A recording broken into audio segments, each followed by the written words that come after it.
Dear God in heaven, we thank you for another week and leading into this Sabbath. We thank you for this day. Lord, this is time we all set aside now to understand your messages. Help us to understand how our cultures hurt women and help us to identify and understand and to pull these things out of our lives, out of our institutions, our families, the movement. Please bless us all and strengthen us to communicate with each other so we can deal with this problem. We thank you for this opportunity and help us, and please be with our elders and please be with Elder Tess now as she leads out, and we pray in Jesus' name. Amen. Amen.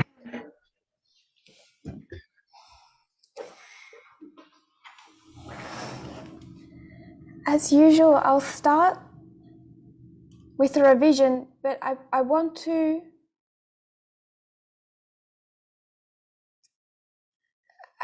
do it slightly differently. We know that 2018 is the midnight cry, but it's the formalization of a message. The increase of knowledge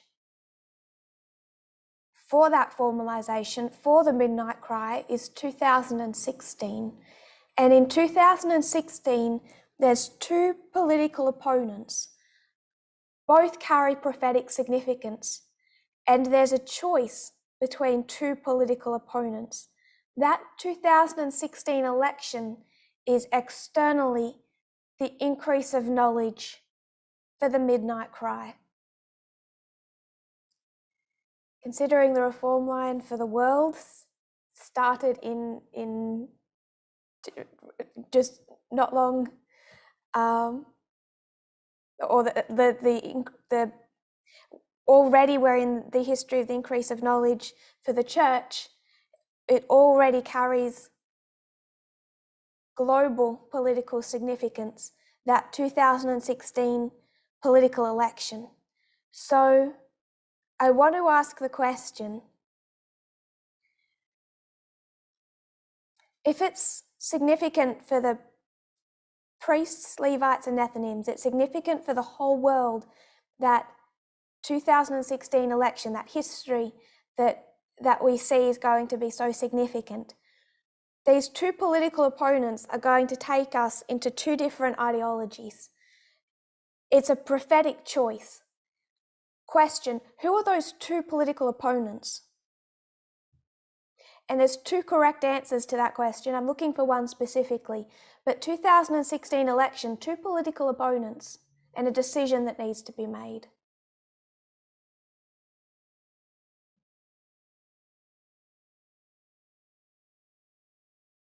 Who are the two opponents? Marie.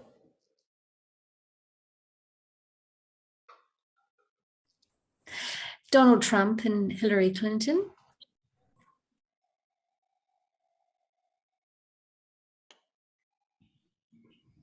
So Trump versus Clinton in November? That's correct. I'm looking for another couple. A second correct answer. You can have another answer, Marie, or open it up, I don't mind.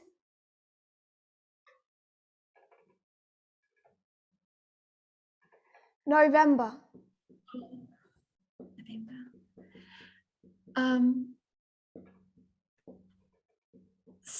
What about CNN and Fox News? Is that sort of what you're looking for? No, two political opponents, two different ideologies.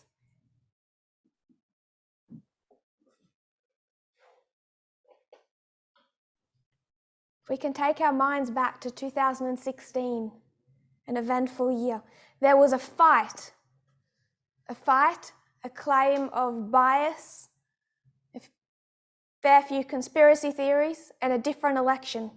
in the United States connected to the 2016 election? Graham? Are you suggesting Nancy Pelosi versus Mitch McConnell? No. That's another interesting fight.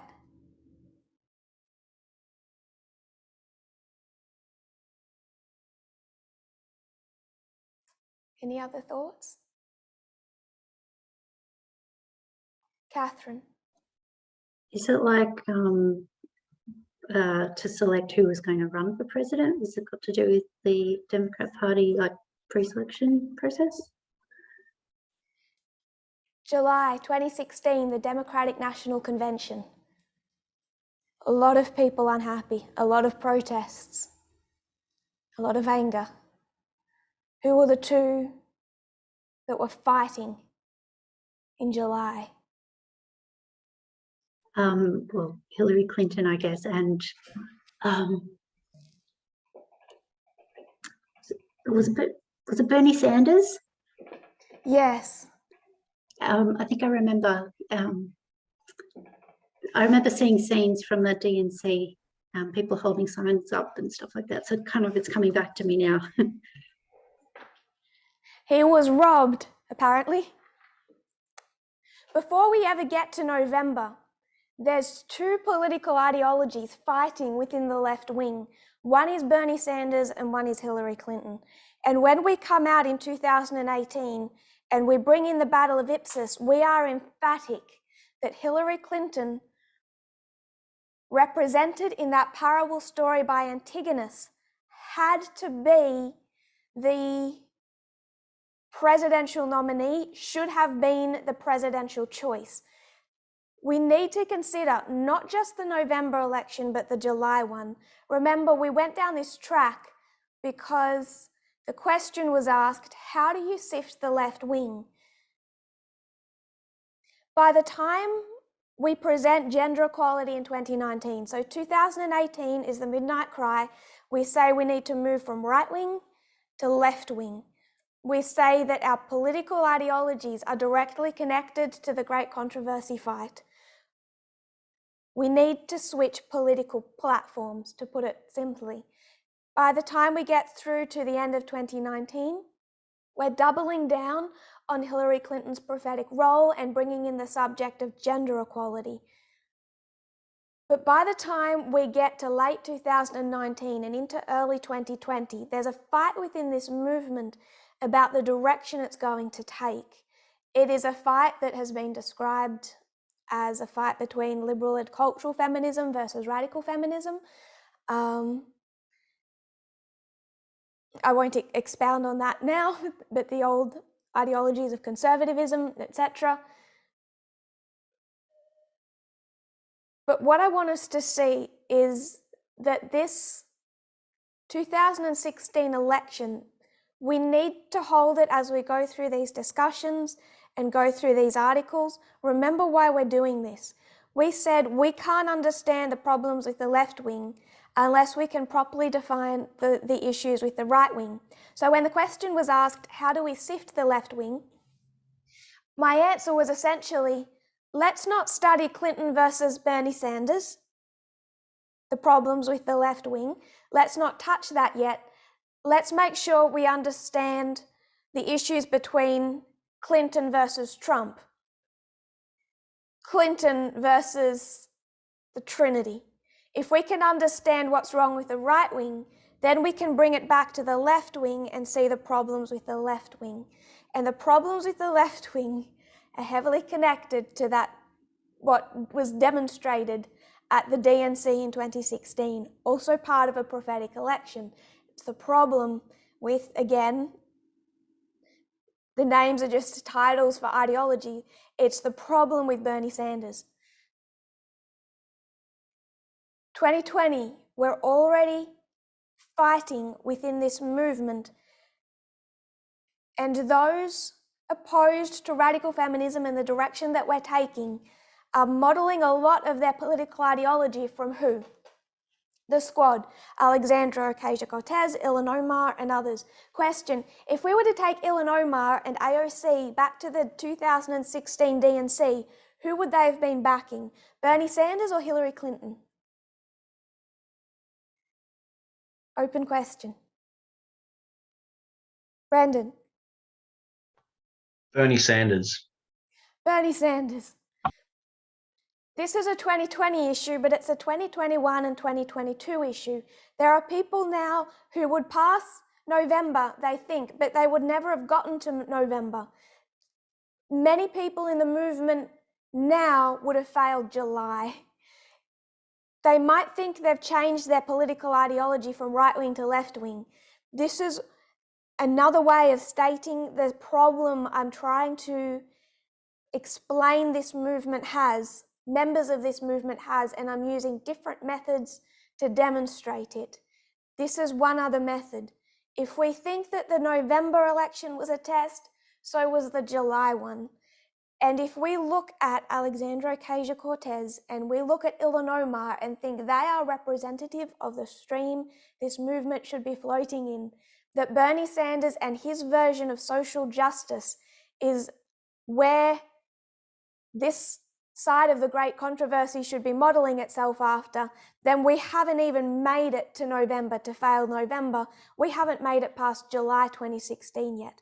So when I say that the issues we're addressing now are connected to the Midnight Cry, they're connected to the Midnight Cry, they're connected to the 2016 election as well.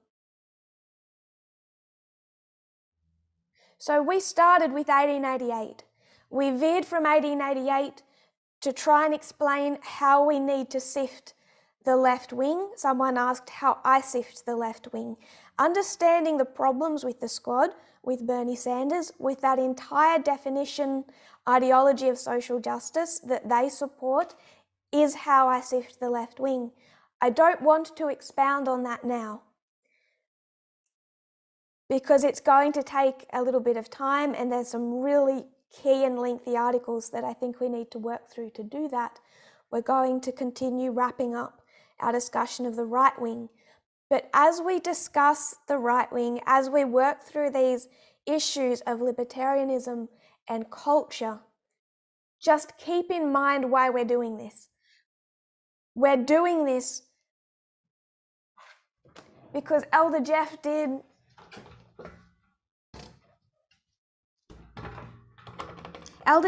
this, but so did a whole lot of other people. The vast majority of the movement that was here in 2018 did the same thing. If they haven't left yet, I don't care. This is what they have and are doing. Taking the message, understanding Ipsos, understanding the Midnight Cry, understanding radical feminism, understanding everything that I said then, cutting off the bit that they don't like, usually everything that actually relates to the test they face, manipulating it to put themselves in a more, to excuse their own sexism and then adding their own. And this is how people end up not failing November, they end up failing July. We have to keep this in mind. Hillary Clinton had to take down Bernie Sanders before she could take down Donald Trump. And by 2020, which left-wing stream is the vast majority of the movement following? They're following the Bernie Sanders stream, and there's a reason for that. There's a reason that they preferred his type of messaging over Hillary Clinton. We then moved into the right wing. What we are doing right now in discussing culture, first the Trinity and then moving into a discussion of culture, this is what has had to be understood before we can go to the left wing, before we can go and break down Clinton versus Bernie Sanders, domestic and foreign policy, etc. Within an already democratic country, the difference between the right wing and the left wing is their preference for either freedom or equality when those two principles come into conflict. And we used a Supreme Court case to demonstrate that. There's many examples of that, but we chose one Supreme Court case because we really liked how clear that made the fight versus equality and freedom, versus equality or give me liberty or give me death. We went from there to the Vox article. What we said was, if the right wing preferences freedom over equality, and yet we see the right wing over and over and over again violate freedom by opposing gay marriage, for example, what happens when you just get better freedom? What happens when freedom just becomes more pure? That should be the ultimate right wing. And isn't that a positive? Isn't just proper absolute freedom that will oppose the war on drugs, that will defund the police, that will support gay marriage? Isn't that right-wing version of freedom better than what someone like Ted Cruz offers, who constantly violates freedom over equality when it doesn't suit his religious principles, or what the left wing offers, which is taking away people's freedoms to try and implement equality, big government. So in looking at pure freedom, we went into libertarianism, we went into the Vox article, and we discovered the Trinity. Libertarianism, pure freedom, combined with atheism, combined with men's rights activism. And then one by one, we've been working through those to show how they are right-wing ideologies, how they can look logical, reasonable, beautiful, arguments that can be difficult to combat. All lives matter. Don't you agree all lives matter? Maybe I don't think all lives matter. Those arguments are hard to debate. So seeing the reasonableness, the often just the beauty of their arguments and the world that they say they're trying to create. A world where men are freed from all of the ways they suffer because of gender stereotypes, a world where people are just educated, a world where churches and institutions raises the money from society that they need, a world where the government takes a step back and lets education and creativity flourish. We tried to see the beauty of the picture that they are selling so that we can then see it in ourselves. And that comes back to what we discussed last week. Why are we doing this? A lot of good answers as to why we are doing this study into right wing, left wing, and the Trinity. The fundamental reason that I believe that we need to do this is because from 2018 to today, getting this movement to accept gender equality is a little bit like one of those puzzle games where you need to get the ball in the hole. And every time you twist it, it just goes down another road and another road. People's ability to excuse and find a way out of addressing their own sexism is quite incredible. And I'm needing to dismantle every avenue they have out of that for their own sakes and for their own salvation. So we took on libertarianism and we're taking on men's rights activism and we're going to take on Bernie Sanders because it's all connected. We will take on the squad because it's all connected.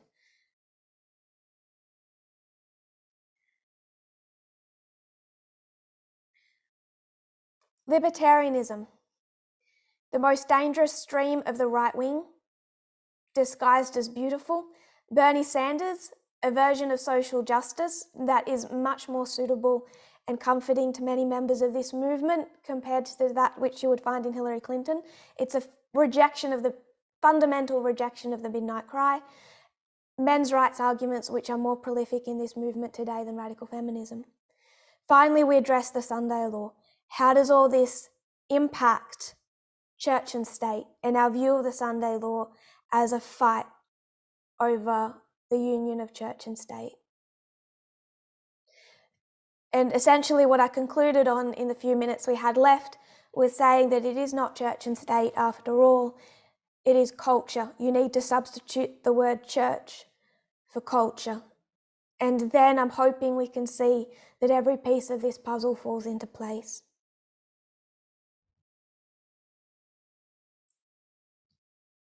Before we continue where we left off, just a review of my review. 2016, it's not just Clinton versus Trump. Before she ever gets to fight Trump, she fights Bernie Sanders. By the time people are confronted with gender equality, they've already rejected the midnight cry because they're already choosing their own path of social justice, usually what they've not heard from prophecy or the message, but because are going through this process, and it is fundamentally dangerous.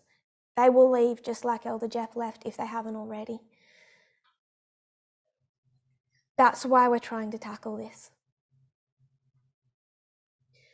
Jimmy Savile. I just wanted to spend a few moments on Jimmy Savile. I brought him up last week. I'm not sure if people have been able to watch the Netflix documentary for whatever reason. I did go and watch some YouTube documentaries. I didn't find that there were any of them that I would recommend. I thought they were all extremely poorly done, to be honest.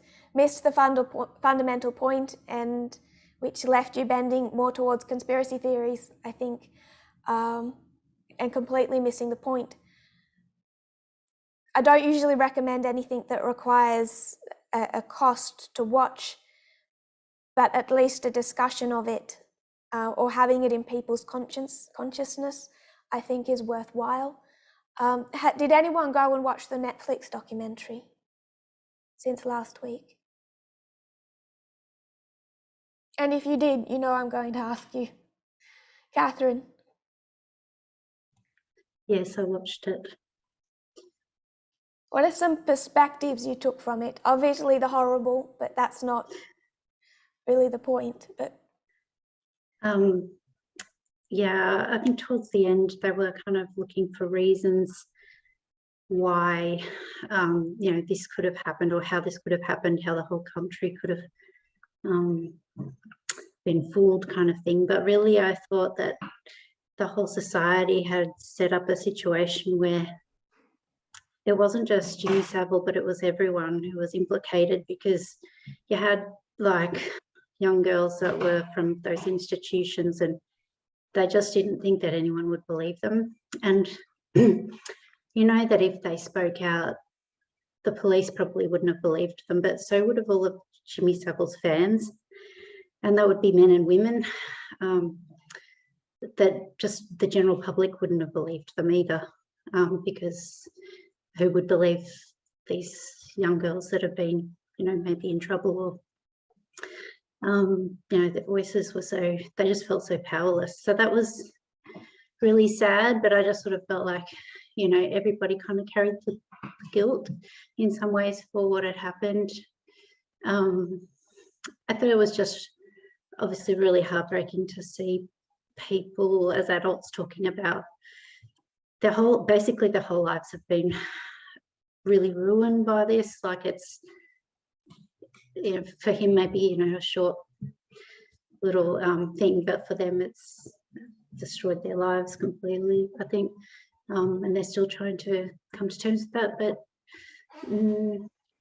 yeah, maybe I'll let other people contribute some thoughts, but there were some that occurred to me. thank you, Catherine. I think that hit on my main observations as well. Brendan? Same question. Yes, I saw it as well, and I agree with everything that Catherine just said. And maybe just another point that I found just really heartbreaking was there was victims that did come forward. They were silenced. That was sort of roadblocked, even whether it was the police or even the BBC at the end. They didn't even want to go forward with the documentary that they had. And so they leaked it intentionally to another news source, and they carried forward with it. And so you've got multiple layers of institutions, whether it's police or media, or and you can understand why all those victims, the girls and the women, they knew they weren't going to be believed, because that was true. That's actually what happened.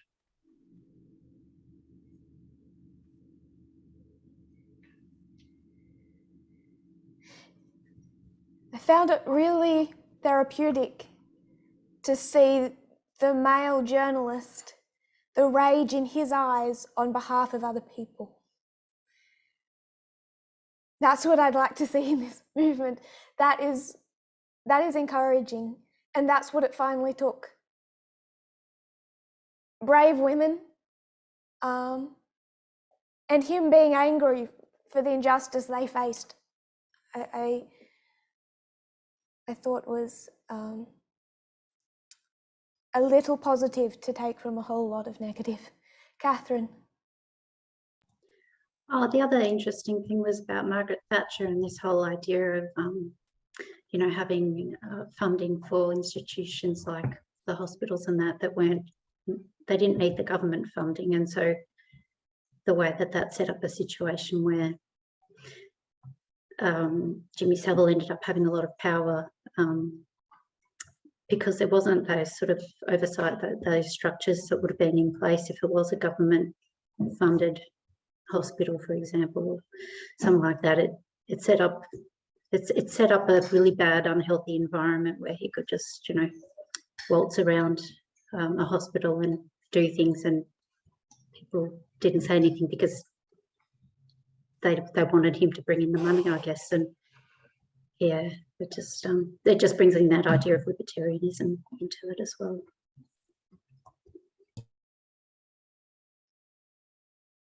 One of the main points I wanted to take from that documentary, two points. First of all, the libertarianism. That beautiful picture of just how big government step back, let people learn through education, let communities work together, let individuals or churches or community groups fundraise, is it leaves a void of power. And when government steps out of that role of power, who fills it? Who oversees those that fill it? And that's what Jimmy Savile did. There was a gap of power under a Margaret Thatcher style of government, which enabled him to come in, take that power through being the avenue for these institutions to get funding. And that served as a type of protection for him. But the fundamental thing that protected Jimmy Savile protected him from any type of consequences, from any type of restraint, was not his powerful friends, was not the government, was not the royal family.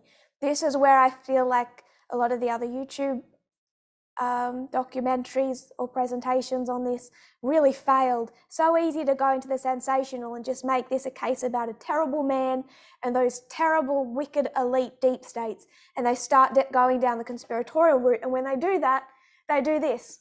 No, it's Jimmy Savile and he's protected by Margaret Thatcher and Prince Charles. No, he's not. He's protected by this. He's protected by society. And when we do that, when we see that he's protected by society, all of a sudden we are part of society and we are part of the problem. People want to see it as the elites, as a deep state, as the powerful protecting him, but it wasn't. And this is what we see again in this court case that I've shared a few articles about this week on Johnny Depp versus Amber Heard. I wanted to show someone the level of internet hatred for Amber Heard. So I went on YouTube, and I do not have a right-wing algorithm on my YouTube. I try and avoid influencing my algorithm in a way that's going to cause me to see content that I don't want to live with on a daily basis. I do not have an algorithm that is going to show me those things more than anyone else. If anything, I try and avoid the disturbing and the violent and the right wing. But it only took me a few seconds of scrolling through their short clips on YouTube, a few seconds, and it's there. It's a clip of Amber Heard and Johnny Depp's court case, a completely conspiratorial, out of context, meaningless clip where supposedly from the other side of a quite huge courtroom, there is a look shared between Johnny Depp and one of her legal team, and they have to pan the whole camera because they can't get them both in the shot. There's no evidence that they're even looking at each other. They're far apart. It's meant to make her look bad, but there's absolutely no basis for it. But it's set to the song, and I'm sorry that my language is offensive, but I'm going to repeat it. The words of the song it was set to as they were. It's set to the tune of a man singing, "Thank God I had to slap a bitch today." That is where the hatred and messaging is coming from, not because they had something true from her court case that genuinely put her in a bad light. That's the extent of the hate. That's only one video of thousands and thousands and thousands, and something that Saturday Night Live and late night hosts and a lot of so-called left-wing are a part of. You change that into a race song and you have a white person sing it, and then you change the B word to the N word, and maybe we will start to feel a little bit of the outrage that we should already be feeling. It's truly awful, but that one clip, that one tiny YouTube clip, one of thousands, had 57,000 likes. 57,000 normal people of the community like you and me that watched that, heard the song and thought, yeah. 57,000 isn't even that many compared to many of the others that are just as bad or worse. But that's 57,000 members of society. Jimmy Savile was not protected by his deep state, powerful, rich and famous friends, and he knew that. What he was protected by was society. And it's so easy to see the awful, wicked person who becomes infamous for that. It's so easy to see Margaret Thatcher and Charles and even the BBC and see them all as doing the wrong thing. But the only reason they did, the only reason that it came to that, was because society protected him. And that was the fundamental point that I want us to see if we're going to look at that case. It's not even really about him, it's about society. It's about culture.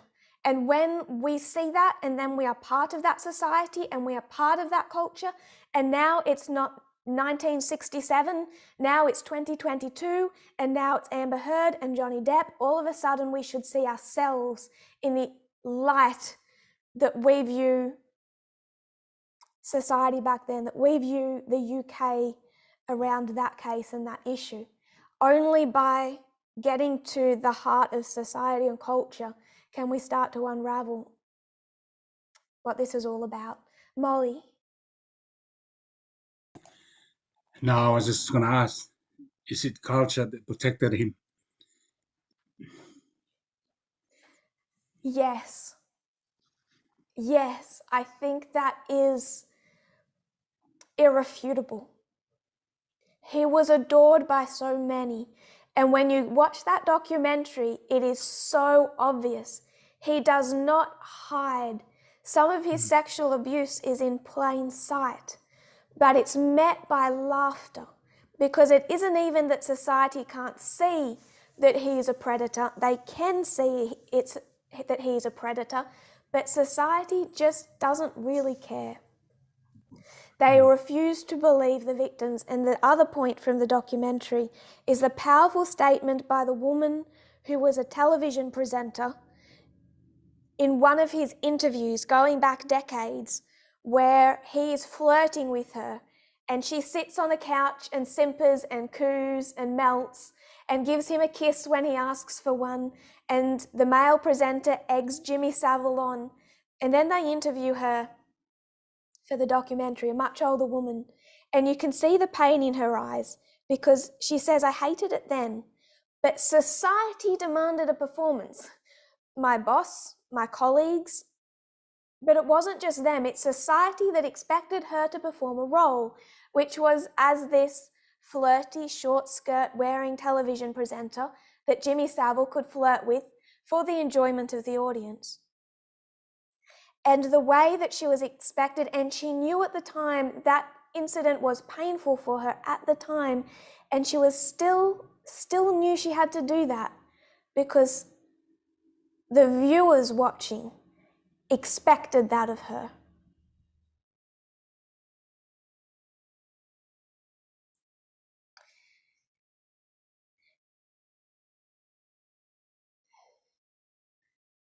That is the fundamental point that I'm wanting us to see.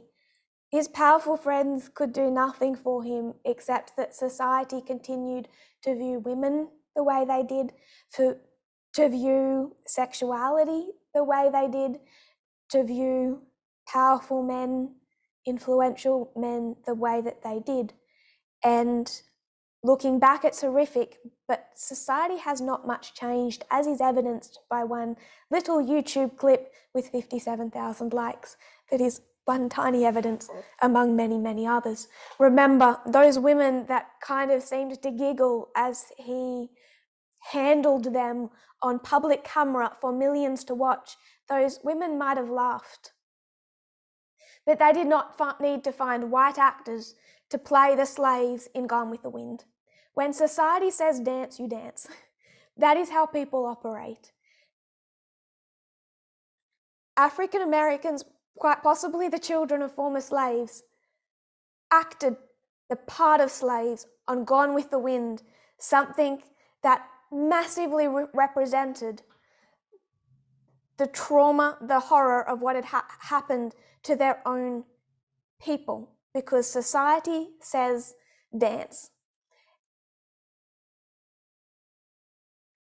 And still, even under Amber Heard's article where she called out domestic abuse, I went to the comments under her article, a dangerous thing to do, even though I'm sure the New York Times or Washington Post, I can't remember which, has filtered out the terrible comments, still the comments saying, what is wrong with women, end quote, who do not speak out, who just don't immediately slap the man's hand away, who don't immediately tell him to stop. The same sentiments that protected Jimmy Savile and allowed that to go on exist in society today to a much higher degree than I think that we are aware. So I wanted to touch on Jimmy Savile. I wanted to bring up Johnny Depp and Amber Heard just to tie that in, that when we are looking at the Sunday law and sexism in society, it is society. When we see it in the church, it's because it's the bubble that we have come from, that we grew up in, many of us, and in our minds, many of us still exist in. But if you want to actually see the world, open up that bubble. It's not church and state that's doing that. It wasn't the church that protected Jimmy Savile. I just want to quote him. I had 2 quotes from that documentary. The first one, he says, the top thing in life is ultimate freedom. And that is when the battle starts, because you have to be very strong to stand for ultimate freedom. He knew that the world he had orchestrated around himself, building up the support of the public, gave him ultimate freedom. And the rest of his life in continuing to abuse, in continuing to silence those who wished to cry out, that was his strength, fighting for his ultimate freedom. When he got his ultimate freedom, what happened to equality for hundreds, thousands of mostly women and girls? He had his freedom. He had his libertarianism. Margaret Thatcher got her libertarianism. Let's let go of the beautiful picture and look at what actually happens in society when that beautiful picture is enacted. Second quote, quoting Jimmy Savile. He was an ardent Catholic. So Was his religion, his Catholicism, the cause of his misogyny and abusive behaviour? He says, there are many sorts of gods. There's the God of my own God, who is a God possibly moulded to my own image, a little in so far as he suits me. My God is for me, and I reckon that I've come off the best because my God is a real great guy, a great sense of humour. I must catch him on his good days, I think. What does that remind you of? My God is my own God. I moulded my God in my own image. I created my God to suit me. What does that remind you of? Catherine? The Apis bull.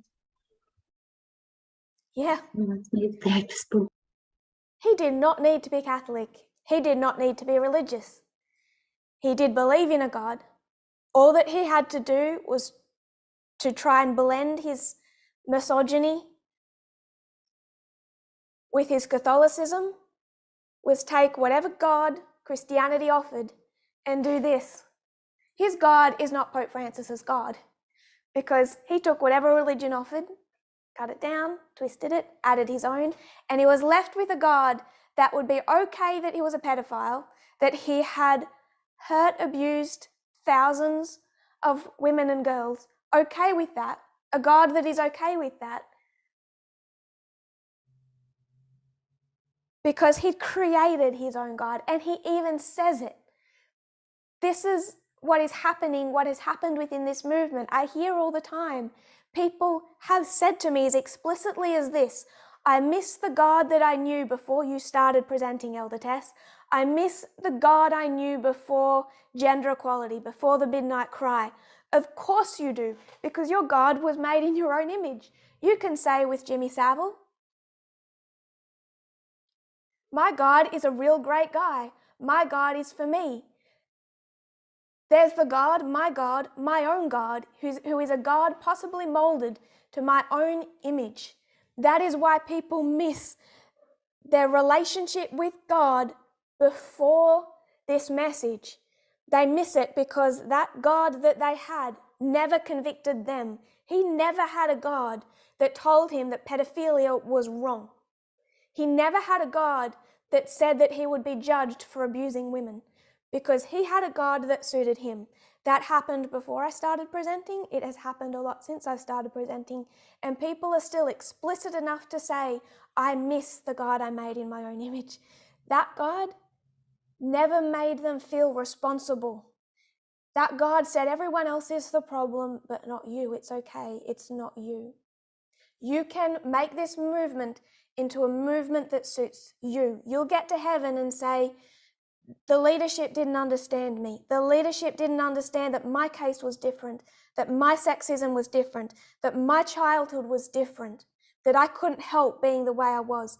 I'll get to heaven and see a God that understands me. And when that happens, it's the same thing, but that means that we don't fundamentally change. This is the Apis bull on repeat. So there are important lessons we can learn from that one singular case that don't necessarily just show us, oh, he's a really bad person. Jimmy Savile was a horrible human being. It's teaching us about culture, not just about atheistic culture, but how people even treat religion. I don't care if Ted Cruz is Southern Baptist or Catholic or atheist. I don't even care if he believes in a God, because it doesn't matter. All he has to do is take whatever he believes in and mold it into the image that suits him. And the image that suits him is dependent not on his religion, but on his culture. Coming back to the Politico article, I want us to spend a little bit more time on that article. Did anyone go and read that article? Marie, did I get your hand? Did I miss a hand? I'm not sure where we left off. No, I only just popped my hand up, but I was just thinking what you're teaching at the moment. Like last week you asked what was the purpose for all of this that we're learning. And to me, it seems that this is a way for us to actually understand sin, if we can grasp it the way that we are, that we are to grasp it, for it, you know, for it to have the effect that it's got to have.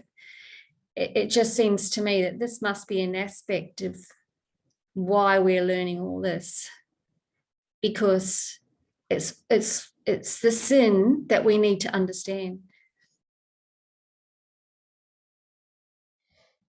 Yes, and then we need to see that that sin is in us. It's not in the elites. It's not in the powerful friends of Jimmy Savile.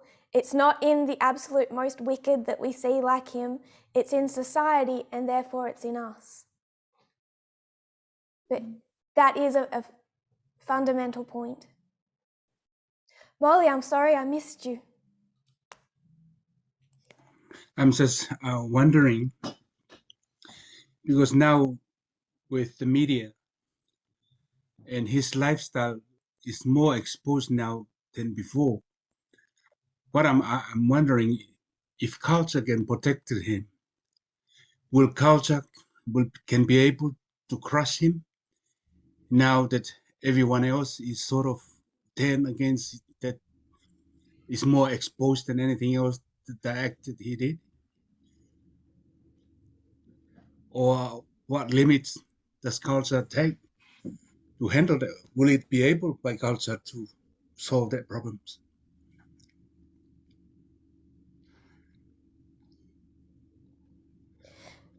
One of the articles that addressed the court case between Johnny Depp and Amber Heard said something like the following: everyone wants to support the victim or victims until they personally know the abuser. They either are the abuser, or they're friends with the abuser, or they know of and like or are support a fan of the abuser. And then all of a sudden they don't. The problem is that we have a culture, a society now that didn't grow up with Jimmy Savile. We've moved beyond him. I didn't know him growing up because that wasn't my generation. He was abusing for over 50 years, half a century of abuse. But I wasn't really part of cultural awareness for that, over that half century. He died in 2011. And it was heavily UK based. So sure, they can, after he's dead, when finally women speak out. But the problem is we weren't in love with him. He wasn't our Jimmy Savile.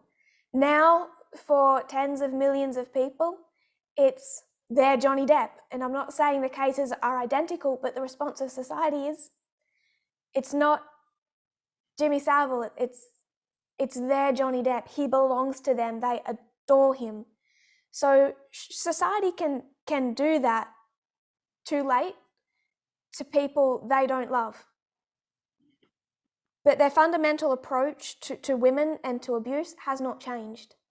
What is meant to change with the Me Too movement is allowing women to speak up and listening to them when they do, and allowing them to be imperfect victims. Remember, one of the women who was ready to speak up and accuse Jimmy Savile, she had been in Broadmoor, which means that we don't know what she did, but she had committed a serious offence. She had a tarnished track record. So as a youth, as a child, she's sent to Broadmoor, which is kind of like a psychiatric prison. And then when she's an adult and she's married with a child, she wants to speak out against the man that sexually abused her. And what does her husband say? Don't speak out, because if you speak, our daughter, society, will know your tarnished history. They'll know that you aren't perfect. They'll know that you did something to end up in, they'll know that you were in Broadmoor to begin with. So she is silenced because she's not perfect. What happens when a serial killer starts targeting prostitutes? Case after case after case of the police failing to believe women who are prostitutes, who even can explain to the police what the serial killer looks like, and the police don't believe them because they're not perfect victims. It's a reoccurring case, and society could do something about it, but society isn't. The Me Too movement had hope, and what we are seeing now is the backlash to the Me Too movement, the dismantling of progress that has developed. It's easy to look at the Supreme Court and say, wow, they are dismantling a lot of progress. It's easy to see the Supreme Court as the wicked enemy. Society should concern us more than the Supreme Court.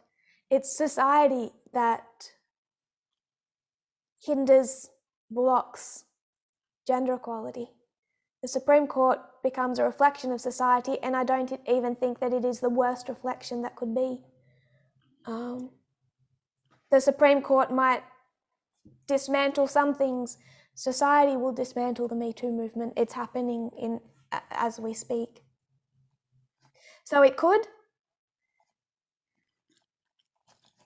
but once they find a new man and they love that one, they don't.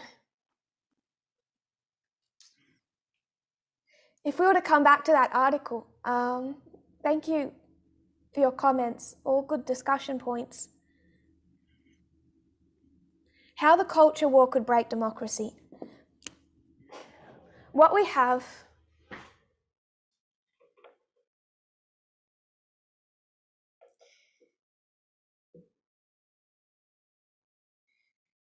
is an eye. Hope that looks enough like an eye for people. We have an eye, and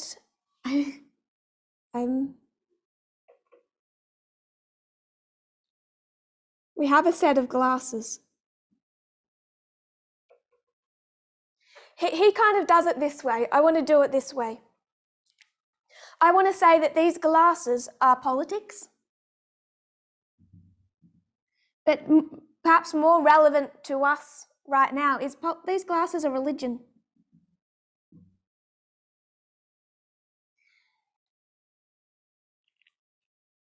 Where does sexism exist? Is it in the eye or is it in the glasses?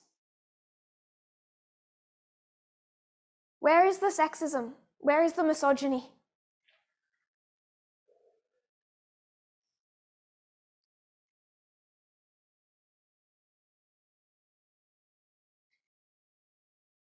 I wish they would timestamp the hands because I think I'm losing track. Brendan. Not you timestamp, Zoom, wasn't blaming anyone. Sorry, Brendan. In the eye. It's here. I want to say that this is society and culture.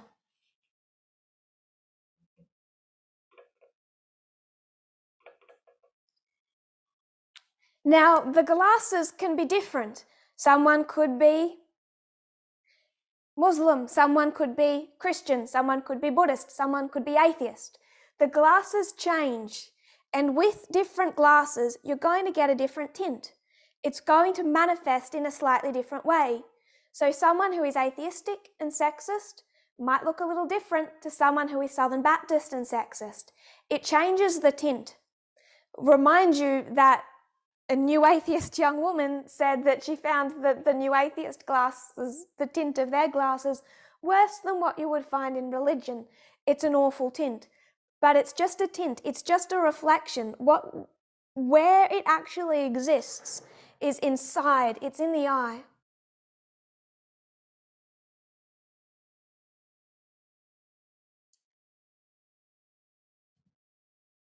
And that is the point that this article is making, not necessarily on sexism, because again, the author of this article is wrong on his politics, which shows in some larger arguments he makes about the fault of the left wing, and when he starts building more of his personal opinion into his quite accurate political observations, it goes right off track. But his observation is correct.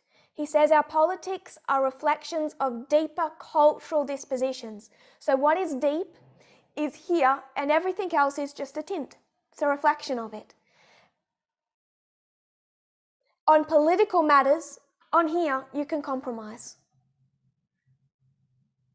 But here is where we find our ultimate moral truth.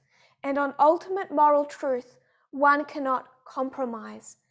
Conservatives see an existential threat. That's an important phrase. They see it as an existential threat to their way of life, to the things that they hold sacred. So Hitchens is going to hear the personal is political, and atheist or not, that is going to be an existential threat to what he, atheist Christopher Hitchens, holds to be sacred, his culture. He does not need the religious tint to manifest his sexism. He does not need religion to have an ultimate moral truth. Quoting the interviewer, quoting him, there's a passage you wrote 30 years ago that seems relevant to this point. We subtly slip into thinking of the controversies debated as political rather than cultural. We, as a movement, slip into the idea that they are religious rather than cultural, but they are not. On political matters, one can compromise. On matters of ultimate moral truth, one cannot. This is why the situation is so hopeless, to paraphrase him. What we found in 2018 was that what Elder Jeff, FFA, a large segment of the movement, held as the ultimate sacred was not their religion. It was not this movement. It was not the Bible. It was not Ellen White. It was not reform lines. If they did, they would have followed the sacred into truth. What they held as sacred was culture. So when the midnight cry comes, Elder Jeff is going to say, you're attacking me here. He ends up fighting back a year later once he's learnt to fight here because he can't fight here. He knows he can't fight here. So it takes a year to start making it a religious argument. When he makes it a religious argument, virtually no one leaves with him.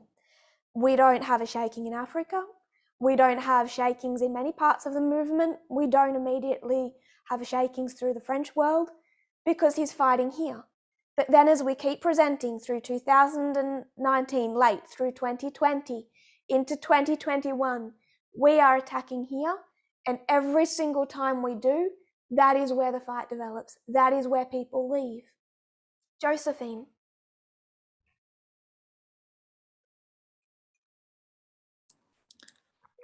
I'm not sure how to say this. So this is individual, this episode that we're talking about tonight, it's individual as well as group.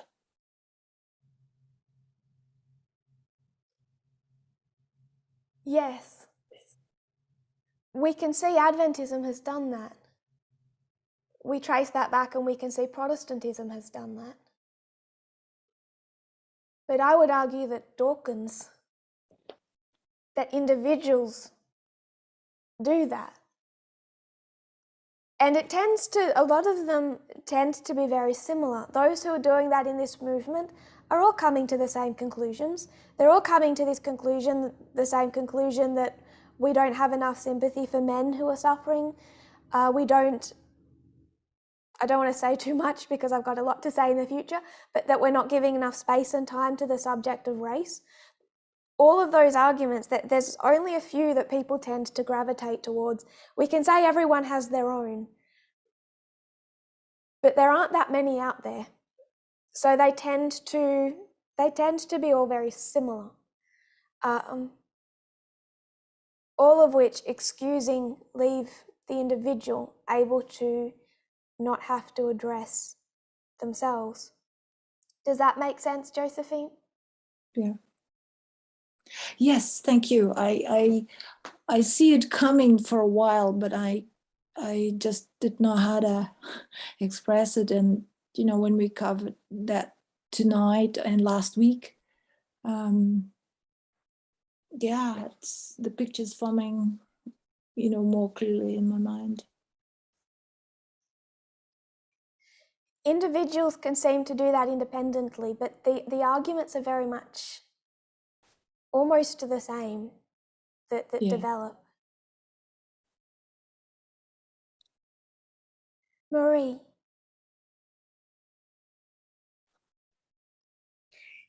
When you said that what society is doing is worse than the Supreme Court with abortion rights, it made me think of how we used to teach about the legislative, judicial and the executive, the three parts of the government that were going to be destroyed, and that Hillary Clinton was the last bit of democracy, you know, that really, now it's just, Biden is just, you know, it's just time playing out, but democracy is destroyed. And I was just wondering,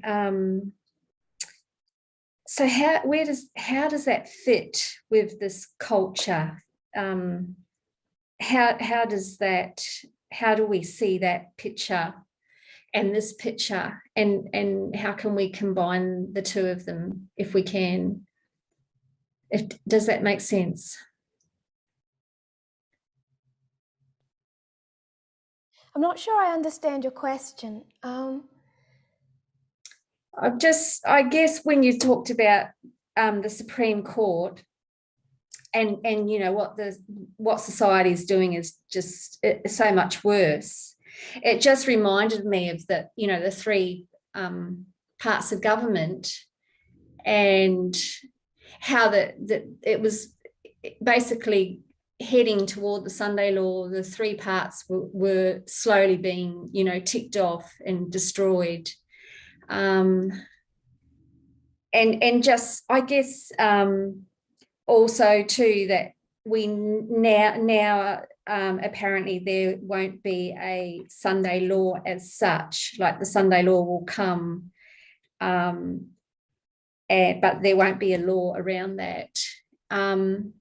So I'm just wondering, where do they fit in this scenario of it being a cultural issue more than a religious issue, and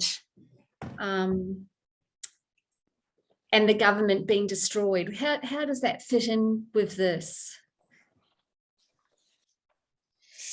You filter society's sexism through Ted Cruz's glasses, and it can look really religious. I'm not bothered if we get to the Sunday law history and it looks very Protestant or very religious. I'll still say the same thing, because I don't think that it fundamentally is. When white nationalist terrorist performs a terrorist attack and says that he's trying to scare all the non-Christians, all of the non-white people out of the United States, do you think that he's trying to scare away Max? Do you think that that terrorist is concerned about Max being atheist when he says he's trying to scare Christians out of the non-Christians out of the United States? I don't think he does. I don't think that he feels at all threatened by Max. I don't think that in his heart he's concerned about falling drops in church attendance. It's become even the idea, and I'll use an example for this, even talk about the Judeo-Christian West is code for culture. It's not religious anymore. It hasn't been for a very long time. I want to share screen to, hopefully I can do this. I'll try and do this.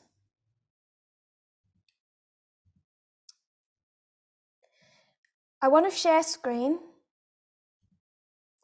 to a photo of Richard Dawkins in front of, I think it's Winchester Cathedral. And then quoting him, listening to the lovely bells of Winchester, one of our great medieval cathedrals, so much nicer than the aggressive sounding Allahu Akbar, or is that just my cultural upbringing? So Richard Dawkins, I thought he hated religion. I thought he hated the Judeo-Christian part of the West. I thought he was trying to dismantle organised religion.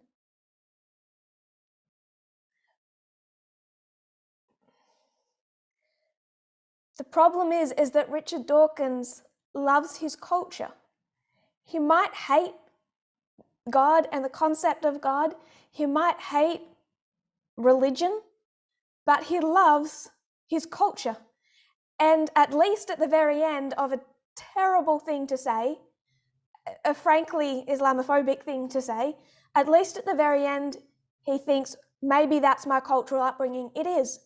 So when a white supremacist says, I'm trying to scare non-Christians out of the United States, I don't even believe that that is religious anymore. He's not trying to scare out Max. He's not trying to scare out Richard Dawkins. It's part of the culture war. It's part of what they see as the threat versus the culture they hold sacred. And I don't think they need God in that culture they hold sacred. And if they have God, they've done this. They've done as Jimmy Savile did. They've made a God that suits them. It's not even the Protestant God. That's why Tucker Carlson can come out and say, I'm going to put words in his mouth because he didn't say that, but I can imagine him saying that. My God isn't his God. He's racist. I'm not racist.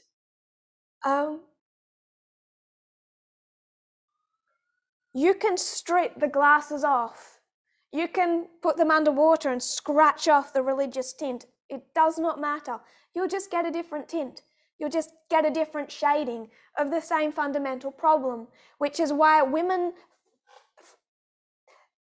leave organized religion because of the sexism, flock into atheistic communities, look around and expect to see gender equality, and then are crushed when they find out it's worse. It's like they thought that when they scratched religion off of the glasses, they would enter into a society that valued them. Eden, did Cain walk away from God and start treating his wives properly? No. Did Cain rebel against God and then understand gender equality? This is the point of radical feminism. It is the oldest, the deepest, the most set, the original, and the fundamental form of bias and discrimination, the most extensive and worse in extension and practice today. That is how a radical feminist understands gender equality, and it fits perfectly with our prophetic message. It started in Eden. It didn't wait for Christianity to get its shoes on to start influencing all of the nations that had gender equality to start being sexist. They already were. It didn't wait for Moses. Therefore, it has not come through Christianity. Therefore, it has not come through Protestantism. It hasn't even fundamentally come through religion. That Tower of Babel, everyone there is fundamentally sexist. I don't care where they went. I don't care what religion they ended up turning to. I don't care what language they were given. Every single one of them brought sexism with them. And if we're going to look outside of our Christian bubble today at a global Sunday law, we need to see that. We need to see that so we can relate to them, as some people said last week, so we can understand the Sunday law. And then we also need to understand it so we can see it in ourselves, that it's not something that we can wash off our glasses. What does Jesus say to do to your eye if it calls you to fall? Molly, what do you do to your eye if it causes you to stumble? Pluck it out. Pluck it out. Do you think that would hurt? Not really. No, you're braver than I am. I couldn't think of anything worse. Culture is more hurt than that.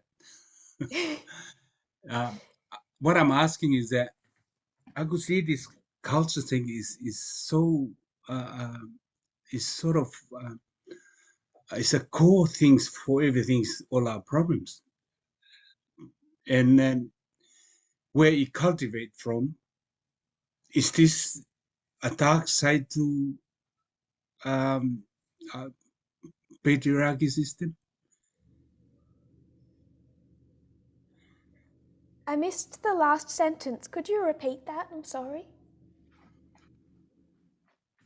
I'm talking about the culture how it is so sacred to us that it can do anything, and really is the main core of everything that we are facing right now. But what I'm asking is that, is this cultivated from patriarchy system?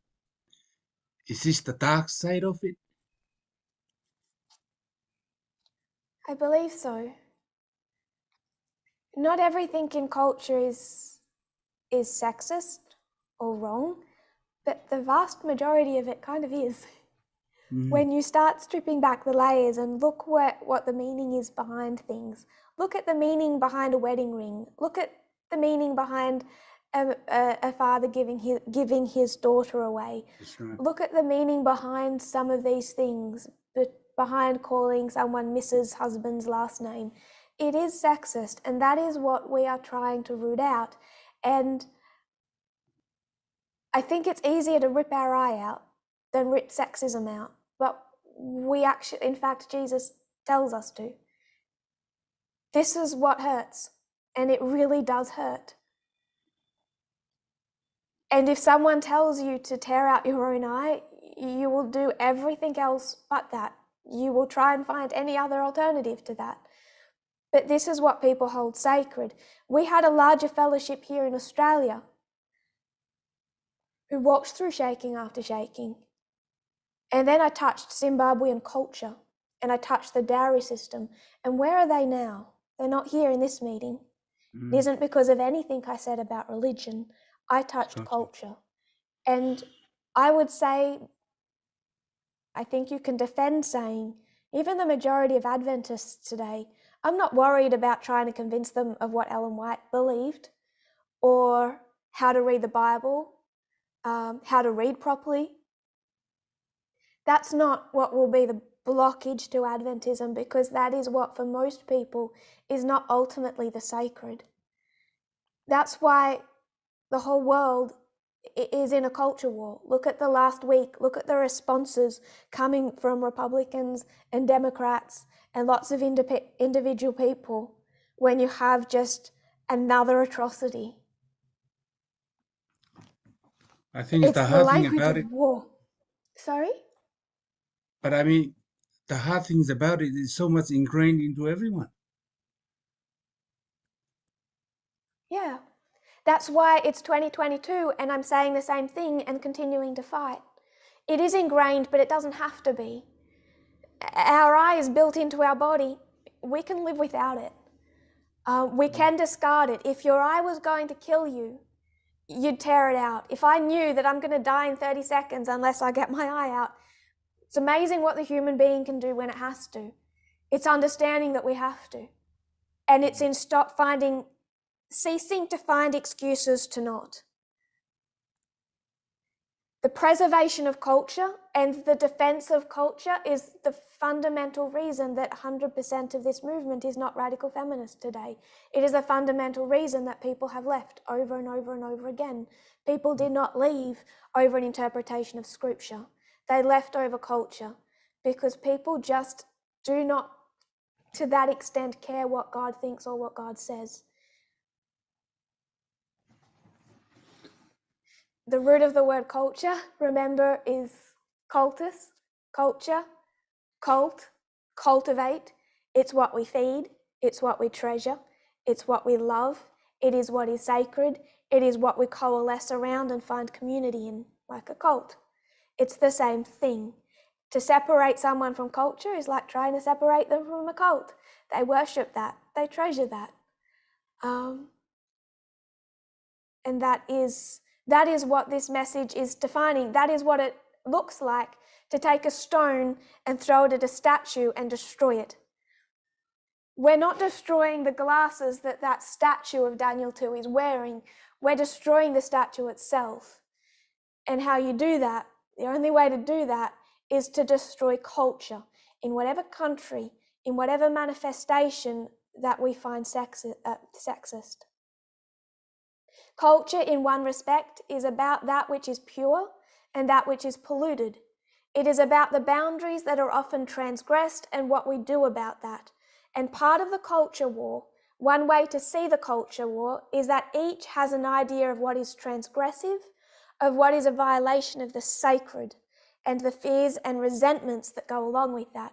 Remember, he's just made the argument that this is not a religious discussion anymore. It doesn't have to be religious, it's not. For some, they will carry a religion, maybe they're Muslim.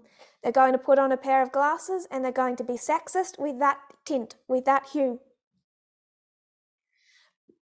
But he's saying it's not, they aren't even really making religious arguments anymore. So Dawkins, Hitchens, Harris, they all have an idea of the sacred, the pure, and the polluted. The sacred and the transgressive. Every culture has its view of sin. Again, he's using this outside of a religious context. Have a view of sin. It's an old-fashioned word, but it refers to that which is ultimately profane and cannot be permitted, must not be allowed. The Hitchens and Dawkins, as much as any Southern Baptist pastor, the Me Too movement and radical feminism is sin. Gender equality cannot be permitted, must not be allowed. Understanding the things that underwrite politics, and I will add religion, helps us understand why this persists the way it does, why it inflames the passions that we see in society. That is as much of that article that I wanted to read. There was just a little more. Politics becomes a proxy for cultural positions that simply won't brook any kind of dissent or argument. Politics can compromise, but post-1991, me speaking now, post-1989, 1991, because it became so set on particularly two kind of, with some variation in both, cultural ideologies that you can't compromise. This is why bipartisanship has died, because it has become about culture and not about politics. Democracy, in my view, is an agreement that we will not kill each other over our differences, but instead we'll talk through those differences. Now he's going to take it back to our alpha history. Part of what's troubling is that I'm beginning to see signs of the justification for violence on both sides. If I could draw a parallel, it's not unlike the Civil War. There was a culture war for 30 years prior to the Civil War. The Civil War was without question about slavery, race, alpha history, and the status of black men and women. And yes, the good guys won the Civil War at the cost of 4 out of 10 Southern males dying and 1 out of 10 Northern males dying. People ask me today, don't you care about male lives? It's a difficult question to answer. Simple answer, of course we do. Complicated answer, it took 4 out of 10 Southern males dying to end slavery. Would that mean that if you could, you would go back and keep slavery and stop the Civil War?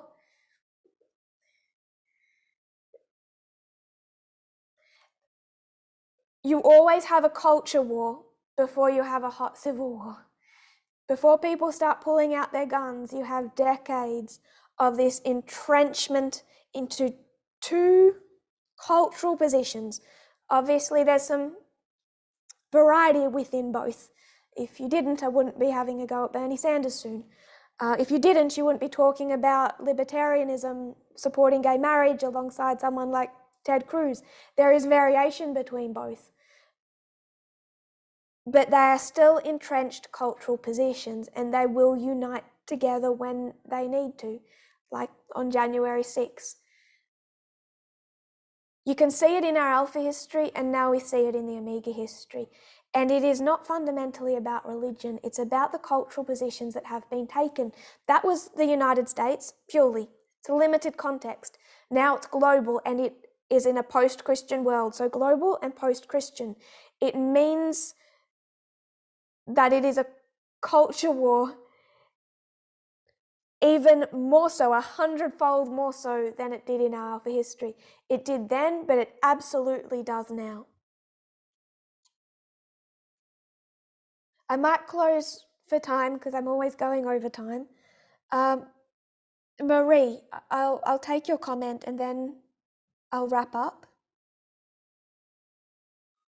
Oh, no, I was just going to say it gives a picture of, it doesn't matter what platform you're on, whether it's the Supreme Court or politics or conservative.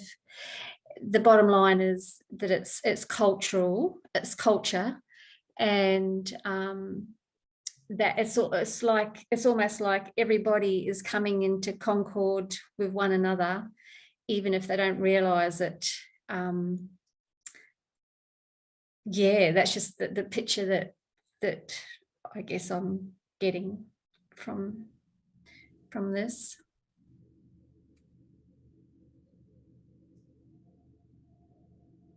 I like that word, concord. And they do not have to have concord on everything. There is a massive amount of variation within the right wing, but if you were to approach any of them about proper gender equality, you're going to find concord. I don't care if they're Muslim, atheist, Protestant. I don't care what country they come from or what particular culture you find them in. It's going to be cohesive around the subject of gender. And they might even be okay with gay marriage, as long as you don't force them to participate in that or to have to support that by their business, etc., as long as you don't touch their freedom. He explains the last bit from that article. He explains that the Civil War didn't solve anything. Racism continued. And the reason that racism continued post-1865 was that it was embedded in culture, and a civil war can't change that, can't fix that. So he says you end up with a struggle for civil rights. And then he goes on to completely misdiagnose what the culture war is really about today and completely remove gender from the equation, which I think is an aspect of his conservatism. I doubt that he sees gender equality the way that he needs to either, which is the difficulty with sifting arguments. But what he says in that article, first of all, it's 1991 that he starts identifying that's a prophetic waymark. Second of all, it fits with our message prophetically, perfectly. Post-Christian world, it fits with what we see with new atheism within the post-Christian world context. It fits with seeing this as a global test. And there are some important observations that he makes. Gender inequality, sexism, started in Eden, continued through the lineage of Cain as much, if not more, than those who followed God or those who professed to follow God. It has always been that way. It found its way into every single corner of this planet, regardless of whether they even met or had influence from the Christian world. And it is culture that the Midnight Cry began to attack. Elder Jeff understood that immediately. His eyesight into getting to the heart of what we were saying, I think, was an aspect of him being the first angel. God gave him a prophetic visibility. In the end, culture was too precious.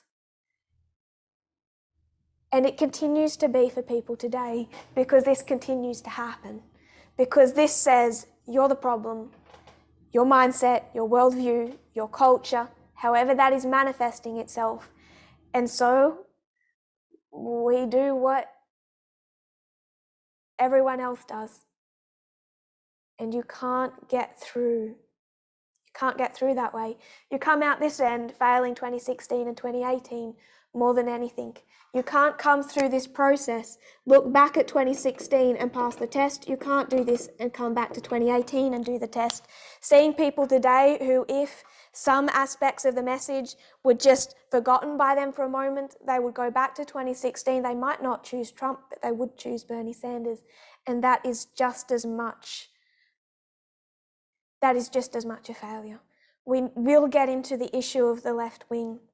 Next week, I want to double down on this point of culture one more time with some external proofs of how this manifests itself.